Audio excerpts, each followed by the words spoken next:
Yeah, it's working. Cool. Hi, everyone. Welcome to the college. I'd like to start by acknowledging the traditional owners of the land on which we meet, the Wurundjeri people of the Kulin Nation, and their elders past, present, and future. The Wurundjeri people have maintained a complex, sustainable society on this land for tens of thousands of years, and I acknowledge the fact that we're meeting on land that was never ceded. Thank you for joining us today to hear from Mark Squillace.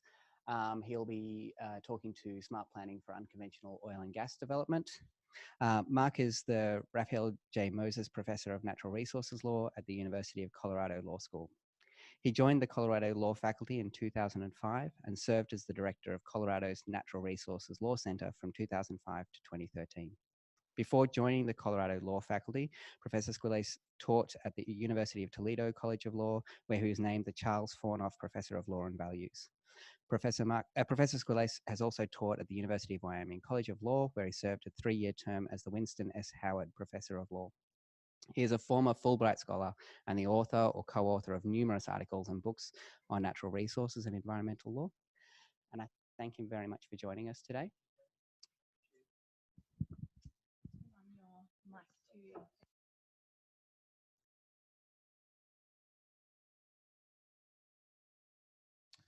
Okay, thanks everyone for joining me on this occasion. I'm really happy to be talking about this topic. I've been writing about it some and been very sort of interested in oil and gas planning. I'm going to be talking somewhat from the perspective of the experience in America, because that's what I'm most familiar with, but I hope to be able to engage you about some aspects of what's happening here, what may be in your future here in Australia and really in other parts of the world. By the way, my last name is Squillace. No problem, Tim, but I thought I'd mention that is my name. Okay, so do I have a clicker, Annabelle, or something to advance the slides? I can go over there if I need to.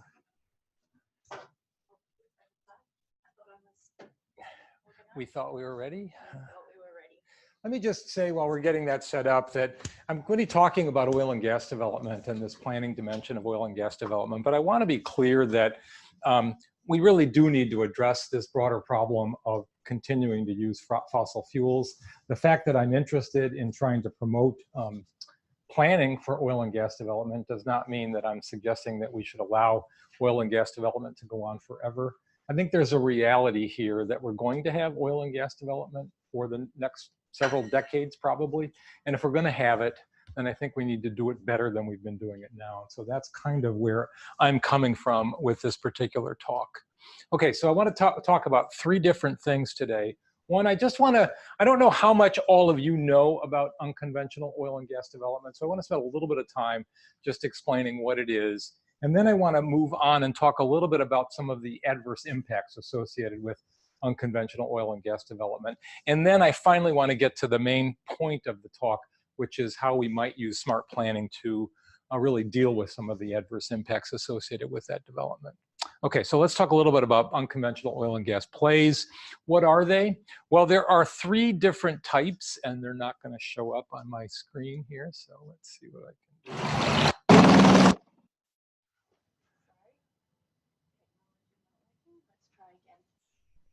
Here we go. Okay. So what we're talking about are low permeability formations. The idea here is that if you were to drop a straw, imagine kind of a straw that you're dropping into the formation, you wouldn't be able to suck much of anything out of that straw. It basically doesn't transmit the oil or gas in any kind of efficient, simple way. So the question is, how can we get the resource out of these low permeability formations? There are 3 types that we generally look at in the business. Again, this sort of focuses on what's the experience in America, but it does, I think, relate very much to what's been happening here in Australia. There are tight sands.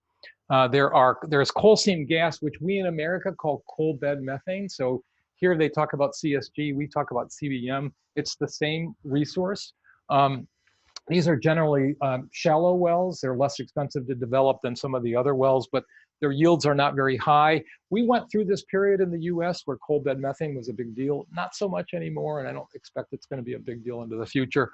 The real plays right now are in shale formations, and I want to spend little bit of time talking about shale formations and what they are and why they're important. That's really where the action is in the United States today. Okay, so we're still having problems with the show. Okay, here we go. So just sort of give you a global, these next 3 slides deal with maps that were prepared by the Energy Information Administration in the United States. So, and they're a little bit dated now. They're from 2013. These are the most recent maps, however, that they have to show you. And the dark red kinds of, or brownish areas are the areas that have been assessed for oil and gas potential. These are unconventional plays around the world. The lighter brown ones, as you can see, are still being assessed. There's potential there, but they're not fully assessed in terms of amounts of resources for some reason. Okay, here we go. I'm gonna back up. I think I screwed this one up here. Let's see, here we go. So here's Australia. And again, this is from 2013. I think there's probably more information now, but this again gives you an idea of how much oil and gas is there. Just to give you a feel, most of your development is in the gas area right now. I suspect that over time it may shift to oil. The numbers may look somewhat deceptive because it looks like there's so much more gas than oil, but it's just because of the different way that we measure these things. There's enough oil that's recoverable in that data there to basically provide Australia with all its oil needs for about 45 years, as I calculated. So it's a substantial amount of oil that's potentially available. I don't believe much, if any, is really being developed right now from those resources. I also wanted to show you the American experience. This obviously a very messy kind of map. This is all of North America, but I'm going to mention a couple of these things in my talk. So you'll see up in sort of the middle of the slide, the Bakken field. That's what we call a liquid play. It's primarily oil. Another play that's down here, the Barnett Woodward and the Avalon shales, that is what we call the Permian Basin of the United States, and it is where a massive amount of oil is currently being developed. Another liquid play, a really deep play, but a lot of oil being developed there. I think it's right now about 30 or more % of our oil comes from the Permian Basin. And then up on the right, the Marcellus Shale is a gas play, a big gas play up in the Pennsylvania area of the United States. These are all really big sort of development areas for oil and gas.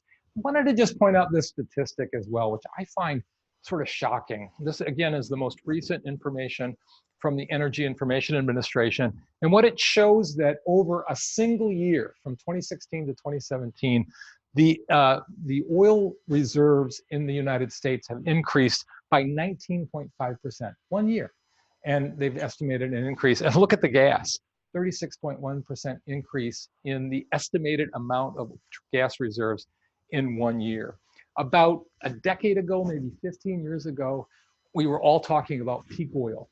We were at the point where we were going to basically being on a decline in terms of the available oil supplies. Nobody talks about peak oil anymore.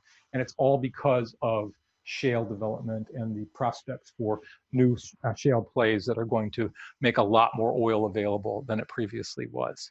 Just another kind of example of how we're seeing the shale gas and the tight oil plays playing out. You can see how over time into the future, that's going to be the dominant source of our gas supplies in particular, and frankly, it's also the dominant source of our oil supplies. Okay, so technology is a big deal in the unconventional area, and it's really responsible for what we've seen in this dramatic rise in development. You hear a lot of talk about fracking, and fracking is not really the new technological development. We've had fracking since the 1940s. What's really happened, what's really driven technology is, this thing does it. Okay, is horizontal drilling. Oh, wait, thank you. See, I don't do Apple, so I'm a little unfamiliar. Oh, never mind. Okay, I'll try the white button. It's horizontal drilling, and I want to try to explain that in a minute. There's some other technologies that have been developed in addition to horizontal drilling, and we can talk about those a little bit. I particularly want to focus on multi-stage fracking, which is kind of an interesting innovation. And the other thing I want to really emphasize here is, this is sort of interesting, I think, at least it is to me, that the US government really funded the research that made these new developments possible. And in the United States, at least, if you talk to the oil and gas industry, they want nothing to do with the federal government, stay out of our business. we know how to develop oil and gas and don't try to overregulate us. But in fact, it was the federal government that really provided the money that made all of this possible, and sort of the research that was really key to making the development possible. So I thought I'd just try to describe for you a distinction between conventional oil and gas development and unconventional development. So we're talking about unconventional development today. The conventional development is over here on the right. And basically what used to happen with oil and gas development is we would do seismic research on the surface. We would send sound waves down either through explosions or these big thumper trucks that were used on the surface. We would collect those waves. And what we were looking for were anomalies underneath the ground. Anomalies were basically pockets underground that would basically host this oil and gas resource. And then you would drill into the anomaly. Hopefully you would catch it and you'd see if anything was there. Hopefully it would be, and then you develop the oil and gas, and you could just suck it out like a straw. It was freely moving, and the notion of the anomaly is such that it basically somehow got broken up, or it's a sandstone kind of deposit that transmit the oil and gas fairly easily. We don't do that with unconventional development, and this is sort of the way that the innovation occurred. We're not looking at an anomaly. We're looking at a massive, we're talking massive kinds of deposits that extend over many kilometers in every direction. Think about it as just this giant pancake, very thick, has a lot of oil or gas and both probably embedded in it. And the problem is if you put a straw down into it, nothing happens. It doesn't come out. And that's why we really thought that we were running out of oil and gas, because we didn't know how to develop this resource. And that's what's really changed now. What they do, and you may have sort of seen some of the videos, there are some good videos that describe unconventional development. They will go about as much as 5 or more kilometers horizontally. They've got this, some of the new drilling bits allow you to go basically vertically into the ground. In the Permian Basin, which is the really large productive area, they're going like 5 kilometers deep, maybe 4 to 5 kilometers deep into this shale deposit. And then they're drilling for 4 or 5 kilometers horizontally into the deposit. And what they do, essentially, they have to case it. And again, I don't know how much you all are familiar with oil and gas development, but they case the wellbore with a steel casing, and then they cement it in place the way they kind of do. So the cement goes on the outside of the steel casing, and it has to go all the way down to the end of this 4 or 5 kilometer line. And then it's all sort of locked in. Well, how do you get the oil and gas out then? Well, what happens is they have to do this so-called multi-stage fracking of the resource. And so what they do is they will put this perforation gun, perf gun they call it, all the way to the end of the line. And the perf gun basically cuts small holes with this electric charge into the cement and the steel casing. And those holes that are developed in that area are then what provides the ability to frack that area, right? And so this is done in stages. Maybe you'll do a couple 100 meters at a time. You basically do the perf gun, you frack it, and then you put a plug in there, a cement plug, into the place where you just fracked it, because if you don't put that plug in, the oil and gas is going to start coming out. You've just released it, and then you do it in stages all the way to the end of the line that you're proposing to develop it. When you're all done with the fracking, you drill it all out, you drill those plugs out, and then the oil and gas should flow freely to the surface at that point, okay? So that's sort of the big difference that occurs. All right, so what are the adverse impacts that we're concerned about here with oil and gas? Well, first of all, water consumption and water pollution, big issues, but I think these are issues which are easier to address than the second one, which is air pollution, which is a real problem. And I don't think we have a complete handle on how to address the air pollution problem yet, but it's a big one. And then finally, noise and truck traffic and quality of life kind of impacts. This is one that is maybe easy to shunt to the side, but if you talk to people who live in communities that are seeing this development, this is the one they really care about. And the little video I'm going to show you in a minute really has to do with that. It's not quite up yet. So let me talk about managing frack water for a minute. So these fracks that were done in the conventional wells, remember that vertical well that we saw?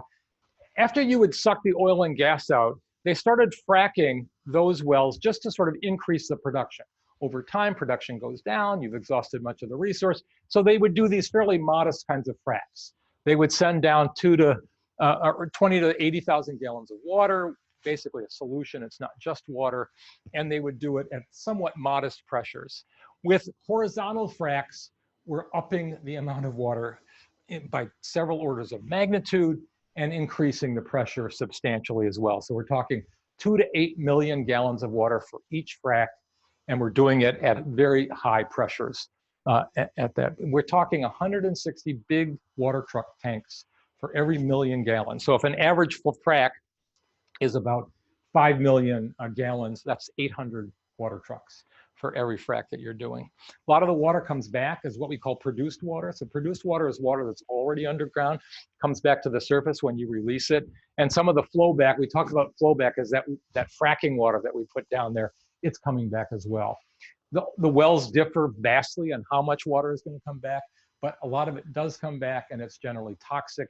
It's pulling a lot of heavy metals and other kinds of toxic materials with it to the surface, and then those have to be addressed on the support. So transporting and managing these fluids, particularly the produced water and flowback, becomes a big issue for developing these things. You can see here the well contamination problem. Remember, we've cased all of this in, but remember also that we're putting these fluids for fracking down at very high pressures. And so you have to be concerned about whether the well is going to crack. The casing and the cement could crack, and if so, it could leach oil or gas or materials into the aquifer that might be used. You may have seen some of the videos. These were kind of played around pretty famously, where people would turn on their tap and they would light it on fire. Those have kind of been shown around, I think, a fair amount. That's because methane sometimes gets leached into the water supply. And so when you turn on your tap, you're getting water, but also methane, and methane lights on fire. So that's a problem. You can see also that if it cracks down here, it could go to the surface if there is a pathway for it to go to the surface. So you'd be concerned there. And then when you're fracking this well, remember that what you're going to have is lots of cracks. What you're trying to do is crack it up. That fracking fluid that you're putting in also has little, often sand or sometimes some ceramic particles that are basically designed to fill in those cracks so they stay open. Proppants, they're called. And if those fracks go all the way up to the water supply, you can also leach the chemicals and the methane into the water supply that way. So there are different ways to contaminate water supplies. Another concern is just with abandoned wells. Somebody maybe drills a well, they abandon it, they don't properly plug it and reclaim it. In Colorado, where I'm from, there was recently one of these abandoned wells that exploded and killed somebody. It was underneath a home, and it killed somebody because they hadn't properly treated the well that was abandoned.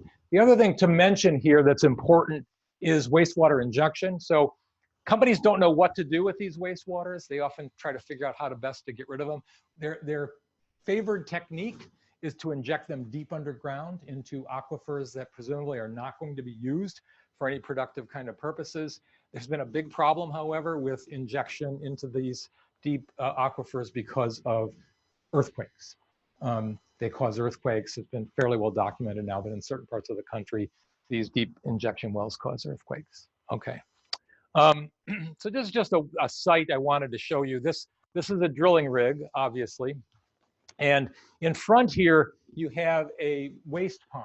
So this is that flow back and produced water that they're trying to store somewhere before they get to truck it off site, maybe to inject it deep underground. And it's a big problem. We don't want waste ponds. They ought to get rid of these waste ponds. We can talk about that in a little bit. But the problem, or one of the big problems with waste ponds, is that wildlife, and particularly birds, they think it's water, and they'll land in them and they die, basically. So it's a problem for wildlife and for birds. They do all kinds of things to try to keep the wildlife away, but none of it's really very effective. And they do line these ponds typically with a double liner to prevent them from leaching into the ground. Sometimes they don't work, but mostly that's not the problem. It's more a problem with how do you deal with the wildlife that's there. Oh, by the way, I should probably go back and just, these are trailers where the people are living while they're doing the drilling. So this is a drilling rig, and they're drilling actively at this point at that rig, and that may be there for 30 to 45 days while the drilling is occurring. Okay, air pollution, I said, was the big problem. In the US, volatile organic compounds from oil and gas development is the biggest source of volatile organic compounds. It's a huge issue. As some of you may know, if you study air pollution, VOCs combine with nitrous oxides in the atmosphere to produce ozone. Ozone's a toxic pollutant. It's not known to be safe at any level. It's thought to be what we call a non-threshold pollutant, so it's unsafe at any level. And so it's a big problem. A lot of these sites also produce some nitrous oxide. Nitrous oxide comes from automobiles and motor vehicles. And so you get a lot of ozone problems in these remote oil and gas filled areas. It's somewhat bizarre, but it's been a big problem. They also are a significant source of methane. Methane, as some of you may know, is a really potent greenhouse gas. Oftentimes, the government agencies will measure the impact of methane over 100 years or more. We really shouldn't be doing that. The difficulty with the measurement problem is that CO2, which is the big greenhouse gas, exists in the atmosphere for maybe 100 years, or well, maybe even longer than that, maybe several hundred years. Methane generally breaks down after 20 to 30 years, but when it is active, it is much more potent. In that 20 to 30 year window period, it may be 80 times as powerful as CO2. And that really is the critical window for our concern about climate change. We don't figure this problem out with climate change in 20 to 30 years, all bets are kind of off. So this is really the critical time when hopefully we're going to be ratcheting down our use of these fossil fuels. And so I like to think of methane as really something we need to address in this shorter window of time, and we're not really doing it now. Okay. Also, lots of air toxics. They come up with the methane and with these other sources, benzene, toluene, ethylene, and a number of other chemicals. BTEX is just the shorthand that we often use to describe some of these chemicals, but there are a number of other air toxics that come in. Almost all these toxics are, again, non-threshold pollutants. They're not really safe at any level.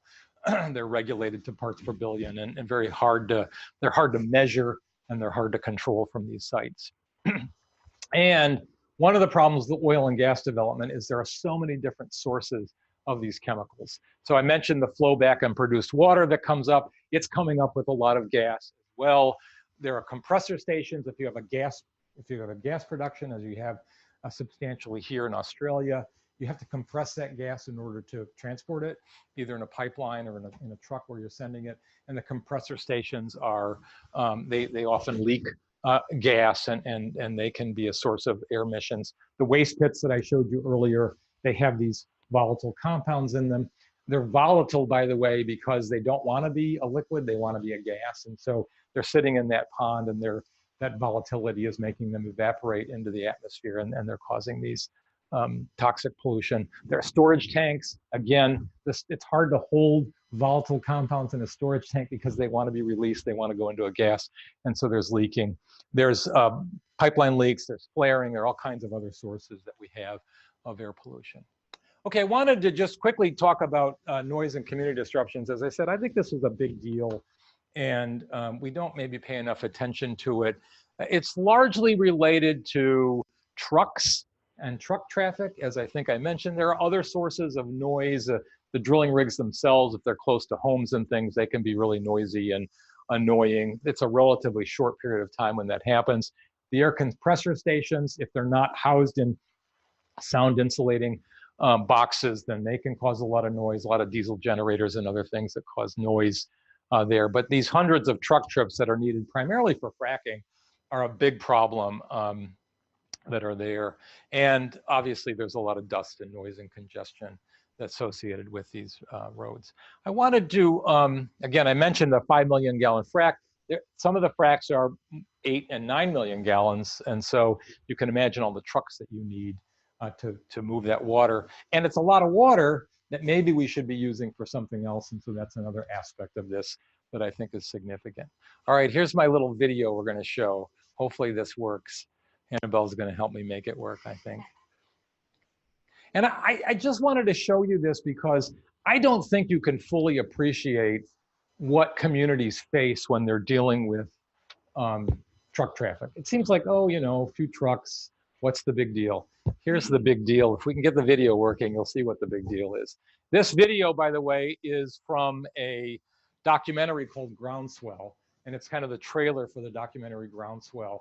And this video is filmed in the Marcellus gas play in Pennsylvania.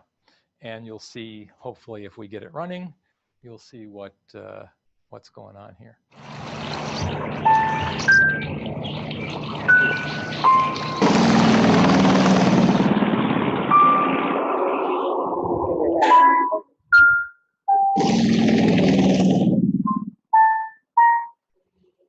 My name is David Kagan. The wells around here in the mountains west of us here in Corbett Village. They're in the mountains up there north of us, and they are in the mountaintops here east of us.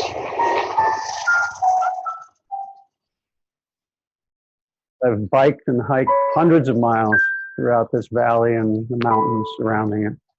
I like to listen to the creek gurgling along, but since the truck traffic, that's really been ruined.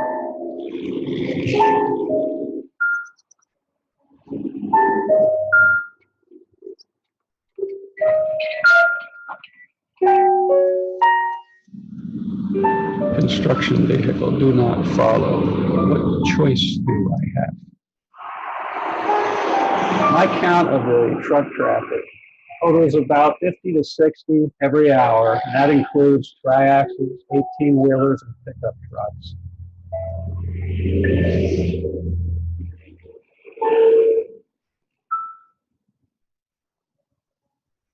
$750 to $1,500 every 24 hours, 7 days a week.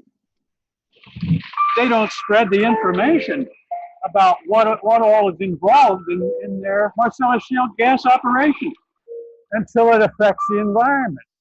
I feel like my rights have been absolutely ignored. I don't feel individual rights have been taken into account. This is just the beginning. They currently have less than 50 working wells in this area, and they're supposed to have thousands coming.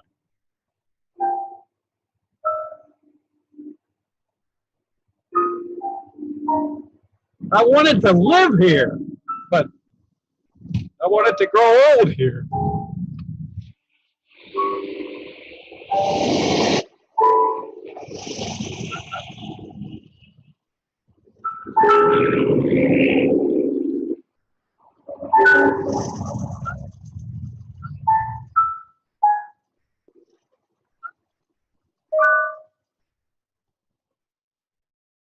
Thank you. So I just wanted to show that because I think it illustrates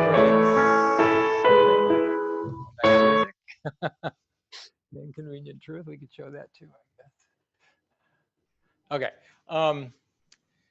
I think it really shows what an impact some of this kind of development can have, particularly in small rural communities.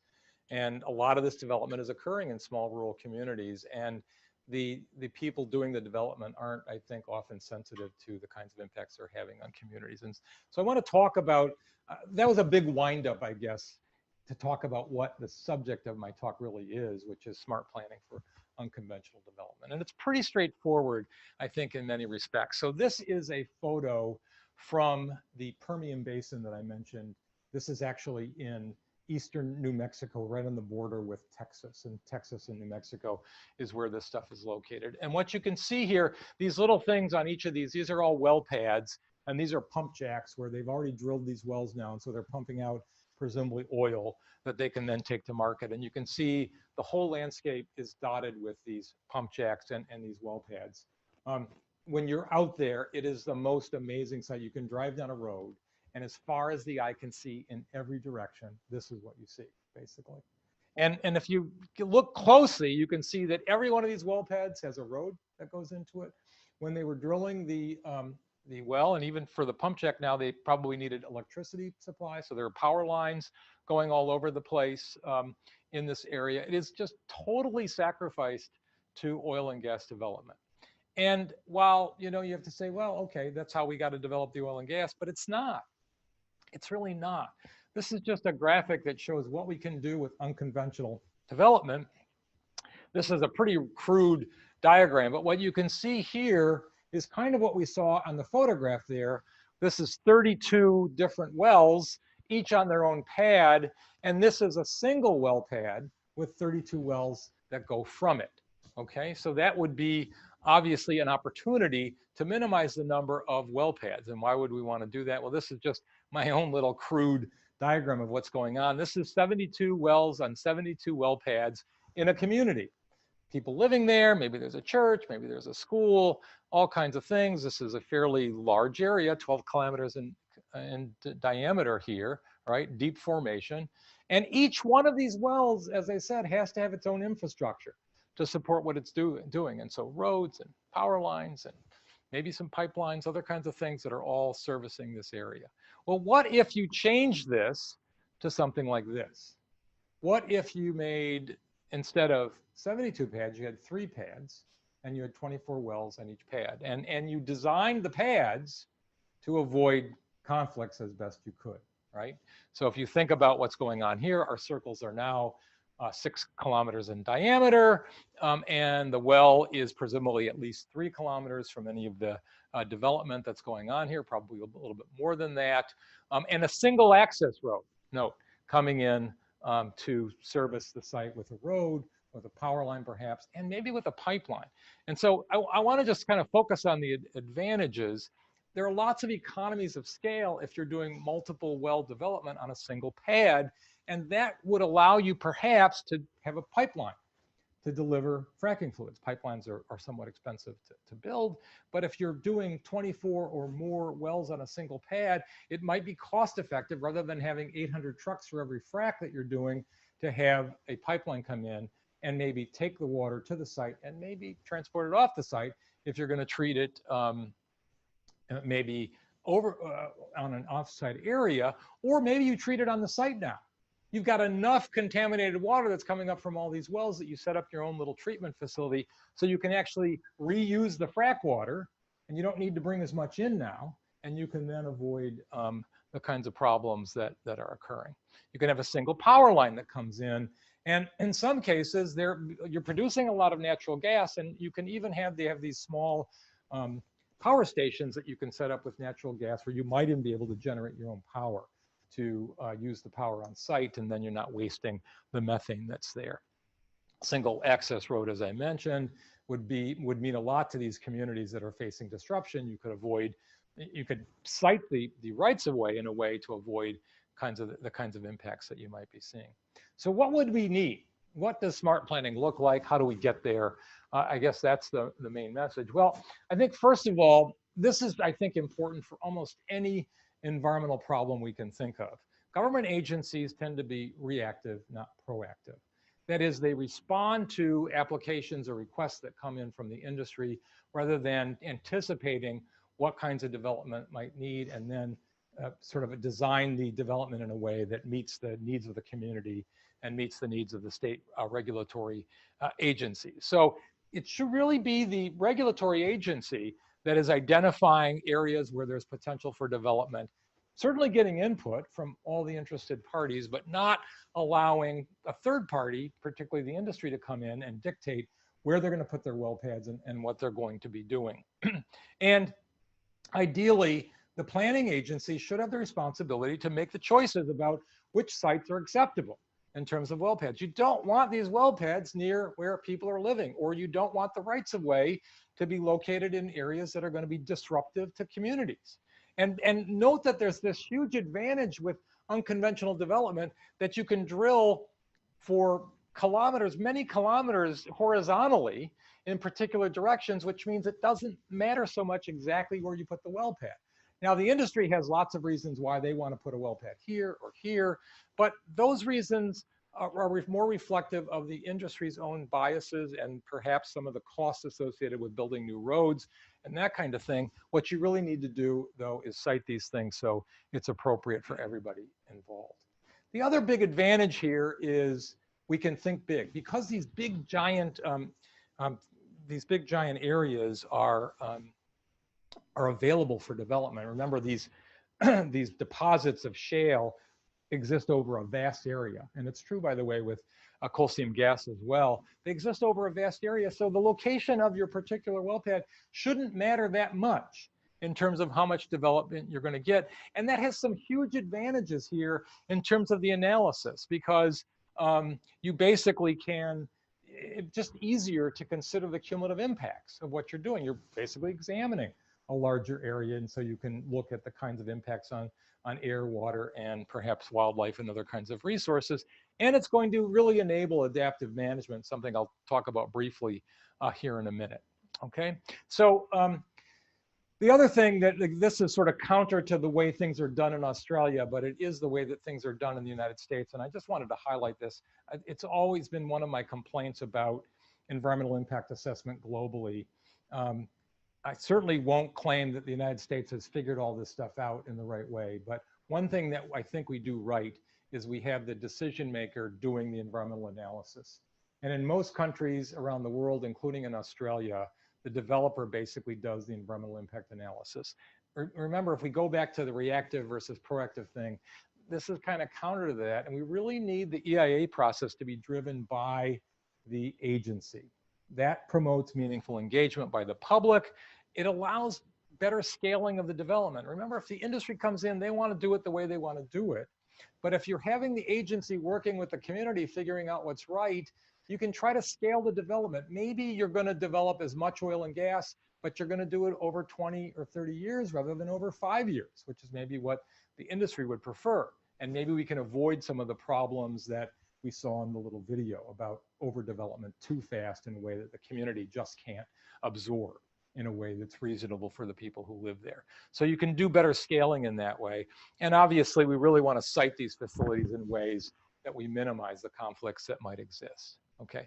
We can also get lots of substantive positive outcomes here.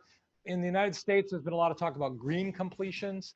The Environmental Protection Agency in the US had basically required green completions for our oil and gas wells. What does that mean?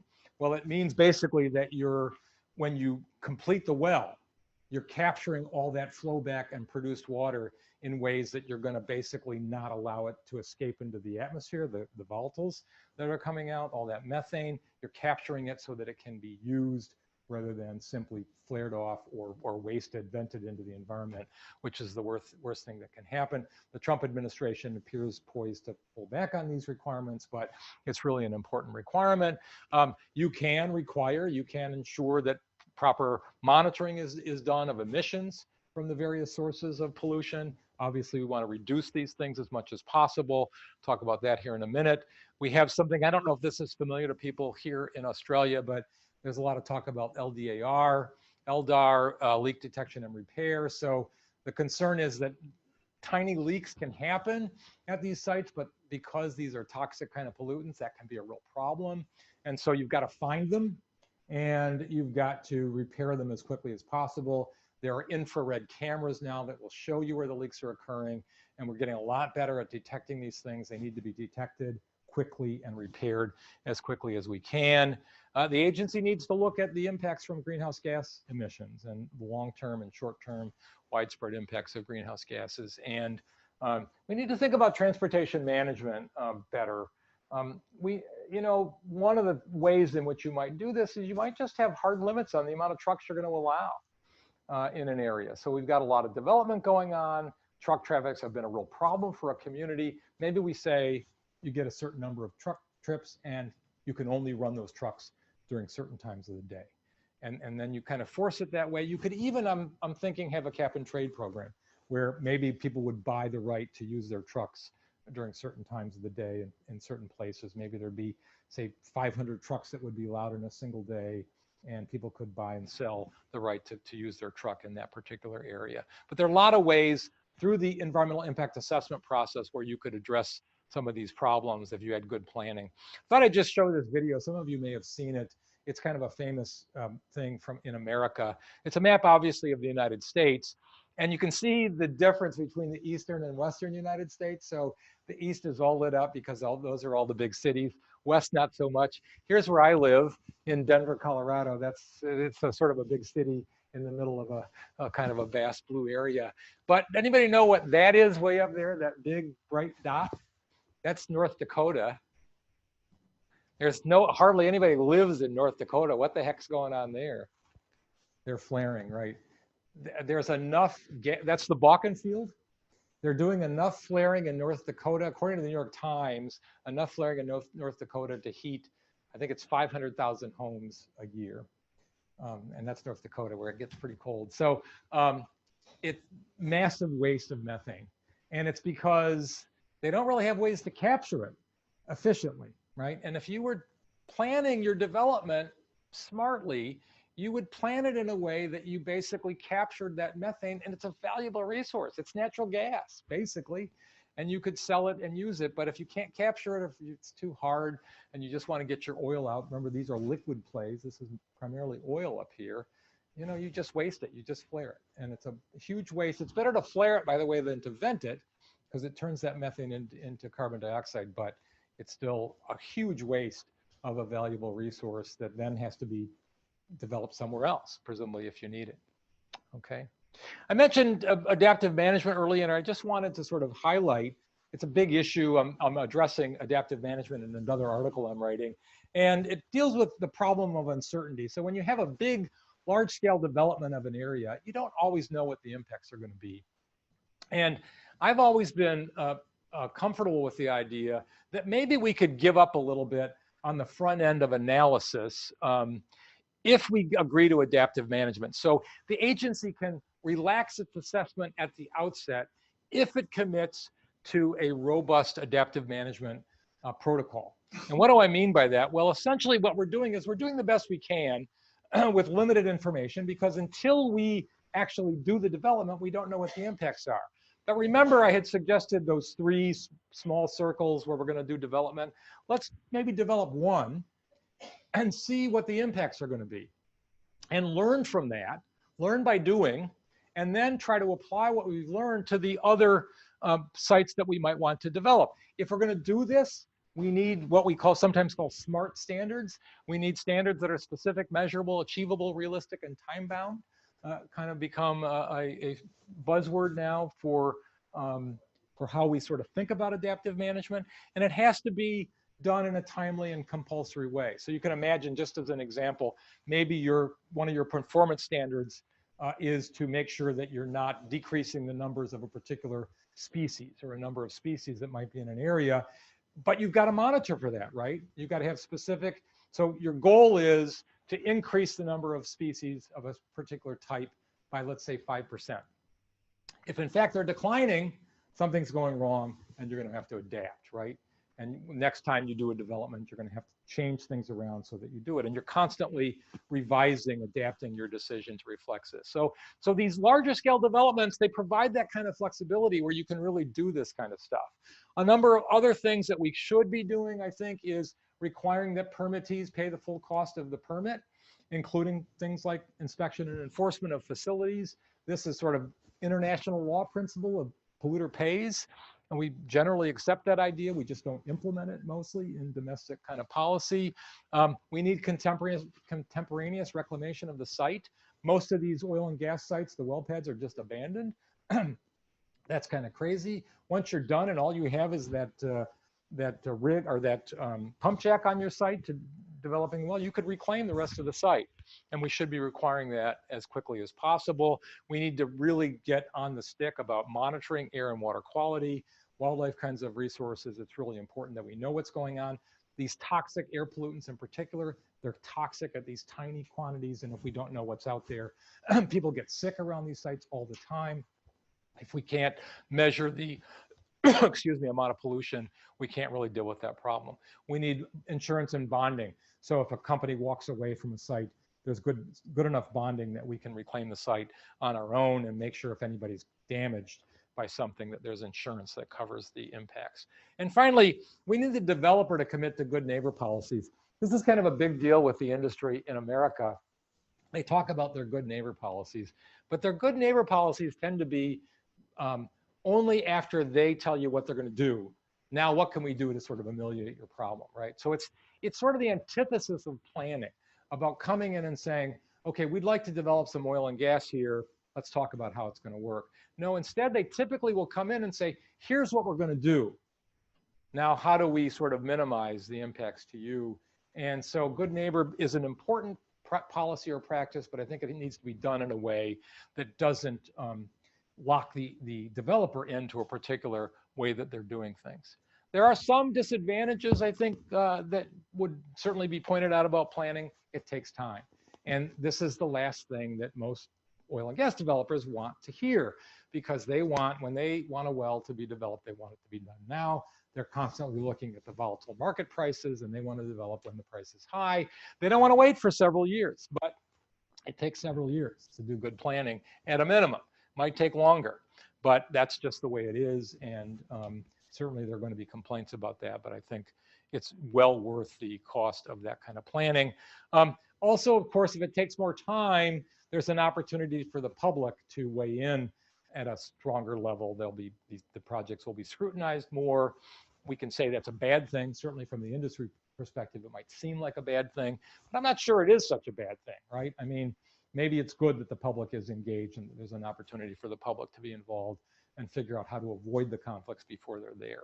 So we can kind of consider that. That's most of what I wanted to talk about. I'm going to end there. I have some additional slides on the social cost of carbon. I just briefly mentioned that one of the pollution issues that we want to deal with is greenhouse gases. And one question is, in the EIA process, how do we deal with greenhouse gases in that analysis? And I'm happy to sort of talk a little bit about that if you want to, but I'm going to stop there so that there's time for a few questions before I run out of time. Thank you.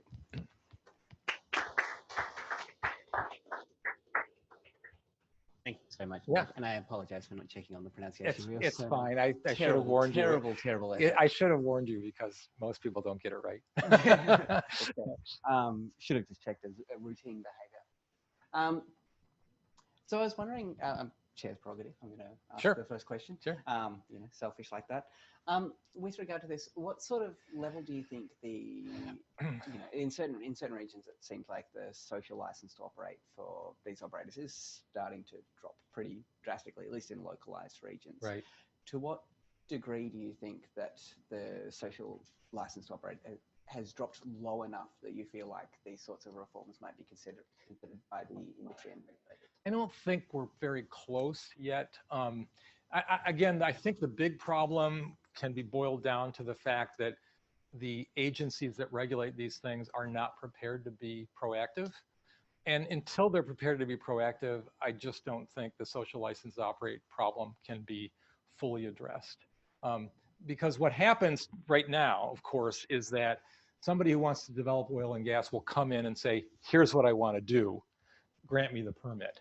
And the agency might go back and say, well, can you do this? Can you do that? They might ask you to change a few things, but they're kind of locked in by what you've proposed. And what I'm suggesting is you really need to take a big step back and say, before anybody comes in with those permits, before we're going to consider a permit, or maybe when we get some permit applications, we're going to step back and we're going to say, okay, what's development going to look like in this area over the next 20 years? What do we want to happen? It's not happening in America. I don't think it's happening in Australia or any other place right now. And I think until we get to that point, it's really hard for me to see how the social license to operate is more than just a buzzword that is not really very meaningful in terms of impacts. Maybe that's too negative, but that's how I feel about it. Any other questions? Yeah. Yeah. If I can ask just a quick intro when you ask before you ask questions. Hi. My name's Ella. I'm an environmental engineering student. I'm interested in what you were saying about the green completions, as outcomes of the environmental impact assessments. Would you say that it engages more of a project life cycle approach that is like considering the construction to decommissioning rather than just... No, not really. I mean, the green completion focuses primarily on the completion of the well, because when you complete the well, that's when a lot of the big problems occur. So you're not allowed to flare with a green completion. So the big flaring problem we saw in North Dakota is kind of wiped out. And so you're basically having to capture everything that's coming out of the ground. When you capture the flow back and the produced water and the volatiles that are coming out of there, you have to manage them in some way. And so that really addresses a huge part of the pollution and both air and water pollution problem, I guess, that you're dealing with. And again, if you're able to do those green completions on a multiple pad site, the economies of scale of dealing with that stuff really come down. And our Environmental Protection Agency has estimated that well, I think it takes less than 6 months to actually recover the cost of a green completion because of the ability to sell the methane that's coming off of that. But it does require, there's an initial upfront cost to the developer to do the green completion, and so that's one reason it's controversial. And then does it not say anything about, like, after that point, the decommissioning or remediation, or you said about reclamation of site, that Right. doesn't account for that? Well, I mean, so in the United States, every state has its own rules, I guess, somewhat like what you have here. There are federal standards in the United States, probably much more so than here, but there are also additional state standards. And typically the state is the one that deals with land-based kinds of issues like reclamation of the site. And some states are better than others about requiring timely reclamation of the site. I showed you that picture of New Mexico and Texas. Probably Texas is one of the worst in terms of requiring reclamation, even though they have the most oil and gas development in the country. And it's just a matter of mandating that these things be done and be done in a timely way. And I mean, as I said, if you go out to these places, it's shocking. It's true, by the way, in the Bakken and in some places in my home state of Colorado. It's true that you see these kinds of massive developments where there's a well pad in every few hundred feet in every direction that you're looking. But it's worse down in the Permian Basin of Texas. I mean, it's kind of shocking, really, because you can imagine that nothing really can, think about wildlife, for example. I mean, how do you possibly have wildlife in an area that's been taken over in that way by this industrial development? And this is a desert area.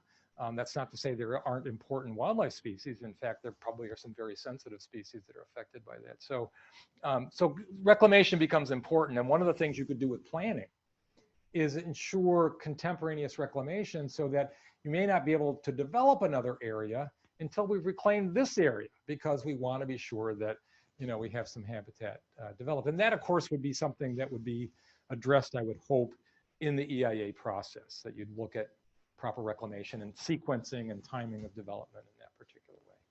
Yeah.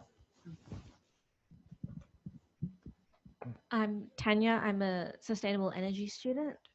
I was wondering, in terms of the economies of scale for all these well pads, Right. why isn't industry taking that as a push? Because I see that would be a significant cost benefit for them. Yeah.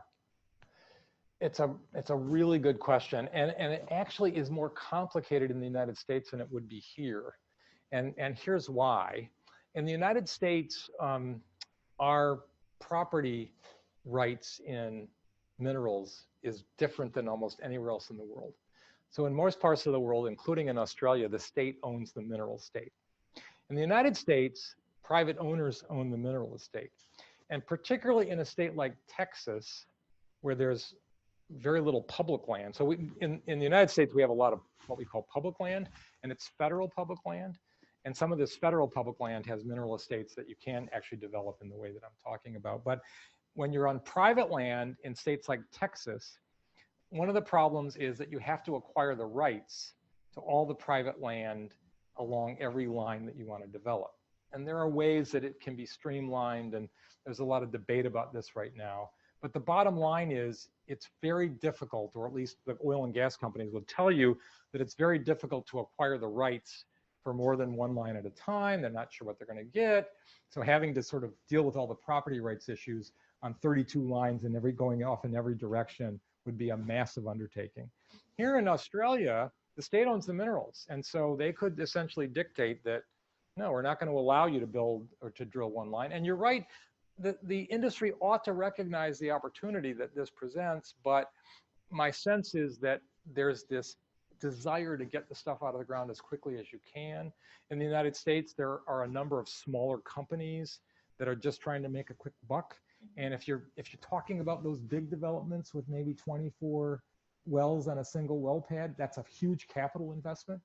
It's much more expensive, by the way, to drill a horizontal well than it is a vertical well. And so if you want 24 horizontal wells, that's really expensive. You need a huge setup kind of cost. And so for a smaller company, they just don't want to go there.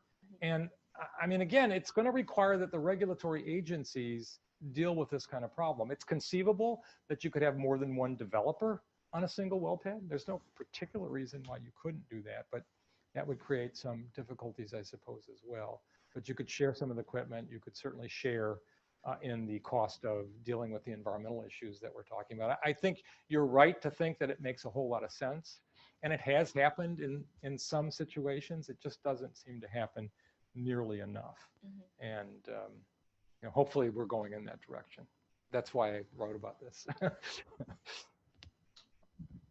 If you, Dimitri Lafleur from the college here, if you would wind back to 2007 and you would have all these different policies in place, do you think the shale gas boom would have happened? Yes. Why? Okay, so it's a really good question. So it's hard for me to sort of go back in my head to 2007 and sort of ask what was going on. I mentioned that we were talking about peak oil and everybody was sort of rubbing their hands and thinking we were going to run out of oil. The price was going to go up dramatically because we were running out, and scarcity was going to be the norm, and oil was going to go to $150, $200 a barrel, and it was going to change the whole market, right?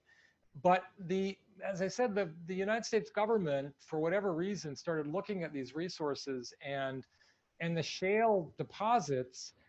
I didn't know this before this whole boom started, but it turns out a lot of people knew, the geologists knew, that these shale deposits contained a lot of oil and gas. They just didn't know how to get it out, right? And so right around 2007, they started figuring this out, and they figured out fracking, and we're still improving, by the way. Some of the sort of resources that we get from these wells, they've been doing a much better job. So early on, the wells were depleting really quickly. They're getting a lot better at having these wells be sustained for a longer period of time, so you're getting more out of them. I think it was inevitable that somebody was going to figure this out. I think it was sped along pretty substantially by the federal government's interest in it and willingness to fund a lot of the preliminary research to figure out how to do it. But once they figured it out, it was probably right around 2005, I think, is when it sort of started. Once they figured it out, the sort of exponential growth that occurred was just remarkable. And the vast majority of our oil and gas resources in the U.S. now are all coming from horizontal development. I mean, it's just transformed the industry in a significant way. And if, you know, I mean, they do this horizontal drilling with coal bed methane as well, or coal seam gas here. That's, I think, primarily how they're doing it here. But as I said, that's kind of passé in the U.S. We're not getting a lot of oil and gas. It's all gas, by the way, for coal, I should say. Gas, I don't know, this is probably not true in Australia, which is kind of interesting. The industry in the US went away from gas because the price dropped so precipitously. We have so much gas that the industry, if you were developing a well for gas, just for gas, you often couldn't recoup your investment because the price was so low. And so a lot of the deposits, like in Pennsylvania, where it's pretty cheap to develop that gas, they were overwhelming the market with gas. And so the industry really went away from gas because they weren't making enough money. And so in the US, everybody talks about liquid plays because that's where the money is. And so the Bakken Shale, the Permian Basin, there's a basin in Colorado that has been popular for liquid plays. When we talk about liquid, it's not just oil, it's some other liquids like propane and other things that come from these sites. But I think it was inevitable that we were going to get this. I mean, again, I'm not a geologist, and I wasn't really privy to the sort of thinking that was going on at that time, people realizing it. And again, in hindsight, I think I can say that people, smart geologists, understood that there was a resource there. They just didn't know how to crack it, if you will, or frack it, if you will. And now they've sort of figured it out, and it really took off once they figured it out. And we can argue whether that's a good thing or a bad thing, I suppose, but it's here and it's inevitable, and I don't think it's going away. So my view is, let's do it right. Let's get it right here if we can. Good. Any other questions, comments? I'll stick around for a few minutes. Oh, yeah, there's a question over here, I think. Thanks, Tim. Zeb, I'm also a student here at the college. It seems like the ideas for how to do this well are there and have been there for a while. So is this really a problem of regulatory failure? And if yes, how do you fix it? Well, it's absolutely a problem of regulatory failure. But again, I think that the problem is that if you think about how we've always done this, we've always been in sort of this reactive mode. And it's not just for oil and gas, it's for most mineral development or most other kinds of developments, right? The regulatory agency that's responsible for it waits till it gets an application and then acts on it. And maybe that makes some sense if you're talking about small scale development, because you don't know where it's going to occur or what it's going to be. But when you're talking about developing these large, vast fields of oil and gas, I mean, I showed you the slide of Australia. We know where the oil and gas is in Australia. We know what's likely to be developed, and we know what the industry is interested in.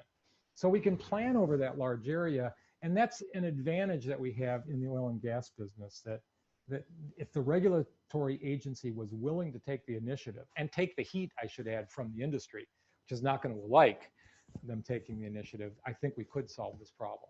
And as I think you pointed out, there may be some potential advantages to the industry of doing this, but it's hard.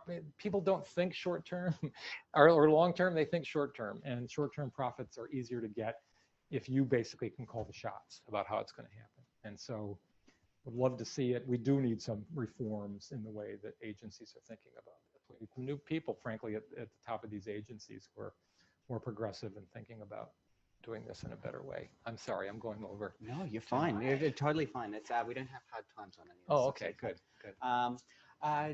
But with that in mind, we will wrap, I think. I just want to note before we do, we have several seminars coming up in the next couple of weeks. Martin Weinstein, who's a former student here at the college, will be talking to radical collaboration in the blockchain for climate energy transition on the 16th of April. Professor Ross Garneau is doing a series of speeches at the moment that are underpinning an upcoming book that he's writing, basically going chapter by chapter through the Garneau review. And the next one of those is on the 17th of April, which is next Wednesday night here. And then another one the week following. Yeah, there'll be another 5 of those on the way as well, which are all on the website. If we could, if you could join with me in thanking Mark for his presentation today. Thanks, Tim. Thank you, Paul, for coming. And thanks for telling me about the white vine. It's just not an apple guy. So. No, that was completely my fault. No. It's good, all good. It all works. Yeah, it's fine, you know. I just don't do it. Nice to meet you, Tim. Nice to meet you. Yeah. Oh, I didn't get a chance. Fred sent me an email before you were coming over. Oh,